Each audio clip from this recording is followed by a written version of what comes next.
everyone. So sorry it took me so long to post up my second vlog, but I'm finally getting it done tonight. And one of our viewers, her name is Lady Dawn, she just made a comment about how she would really like to work on getting healthy as well, but she just doesn't know where to start. And I realized that that's a lot of people's problems, including my own. It's hard to know where to start, especially when you're so used to one lifestyle. It's hard to transition yourself into something completely different and stick to it. So I thought I would just share some things that has worked for me for just starting out. And Lady Dawn, this is really talking to you, so I hope that you'll take something that I've said today and use it to your benefit. So first things first, you really need to sit back and observe what exactly is it about yourself that you want to change. If you want to lose weight, if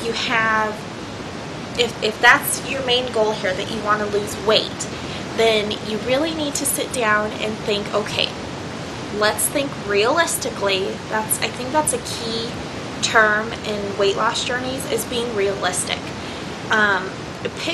But really figure out what is a healthy weight range for you personally. And then you need to set a date that way you have, your goal in mind. You have a time period set that is going to not only challenge you but motivate you to get to that point. Hey, say hi. Hi. Say hi. Hi. Here's my other baby. Hi. Say hi. Hi. Okay, you guys go sit over there now, okay? Okay. And so yeah, that's my goal. And what you want to do is you want to write everything down. That way you can refer to it later. That way it's harder to forget what it is that you're trying to get to. And you need to write down your plan, whatever you plan on doing, whether you want to incorporate more fruits and vegetables, how many fruits and vegetables are you going to try and slide into your meals, make meal plans. So that's one tip. Write everything down, your goal weight, your goals, what you plan to do. Second tip, I personally have had an experience with anorexia. I went through this in middle school, so it was a long time ago, but I remember, better not say that specifically, but I remember seeing magazine models and singers and all kinds of, celebrity people, and trying to compare myself. The media really is fake. So those models in magazines and those ads on TV, they are usually they don't look the way they appear in the media. I did do a little bit of research and found a couple pictures that will show before and afters of retouched or edited photos of the celebrities. A lot of these celebrities, a lot of girls tend to use as thinspo, thinspiration, and it's just not realistic. And let me show you why.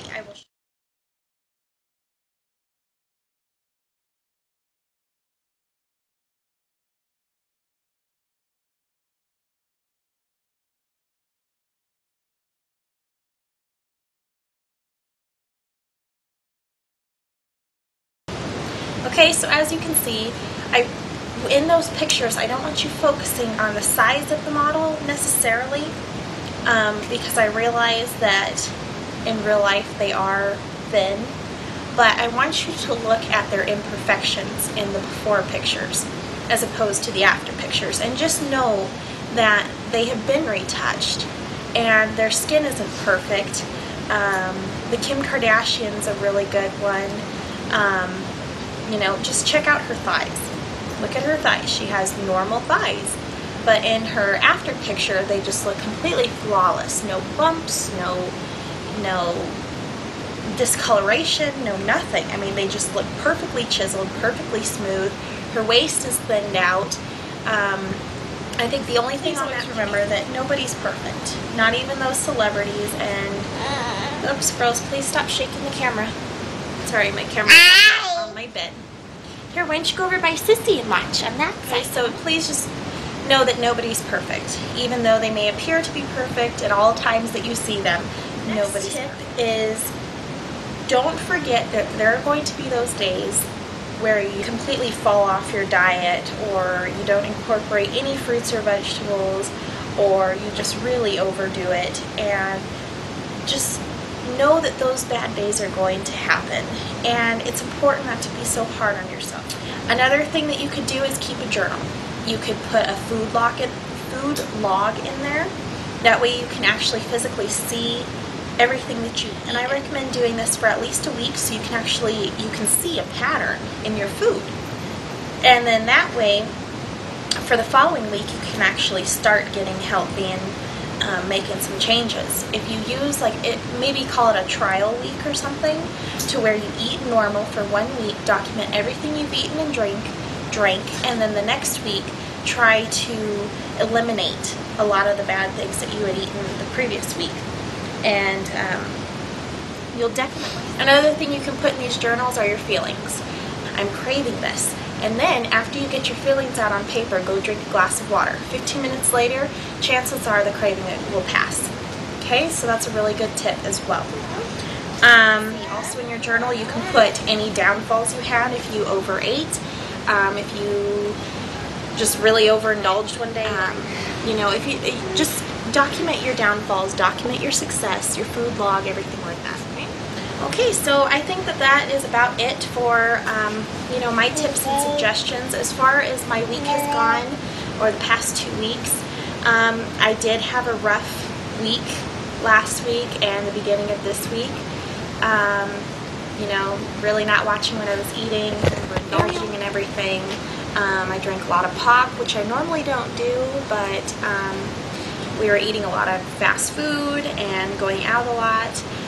But on Father's Day, I actually did pretty good. I tried to stick to the more healthier things. My mother-in-law brought a lot of fruits, brought a lot of vegetables.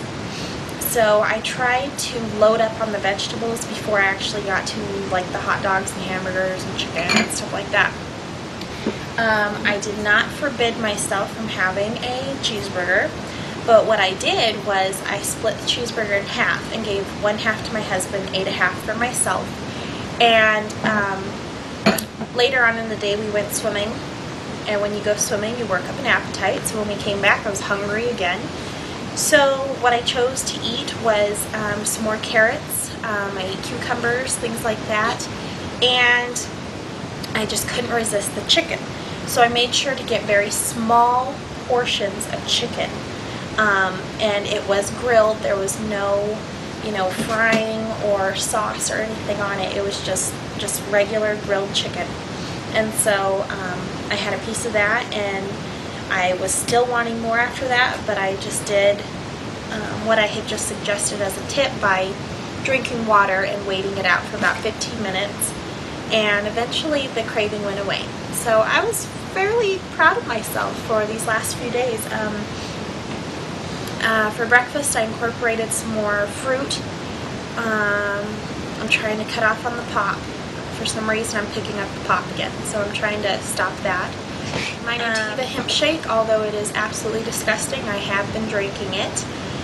For the past few days I have been drinking it for morning and lunch, or for breakfast and lunch. The first day of just drinking that and then having just a normal sized dinner was kind of rough for me. I was like, oh my god, I'm hungry. No wonder why people lose weight on this thing. But by the next day, I just, in between my hemp shake for breakfast, I drank a ton of water while I went to class. And then when I got home, I drank my shake again for lunch, and then a ton of water throughout the day, plus some vegetables, some carrots and things. And then I just had a regular dinner, but I try to choose things more on the healthy side. So for the past few days, I've been doing pretty good. Today's vlog, I think that's about it. Lady Dawn, I hope you enjoyed this video, and I hope it helped you in one way or another. Let me know, guys, if any of this helped, and I really look forward to talking to you guys next week. Thanks a lot, guys. We'll see you later.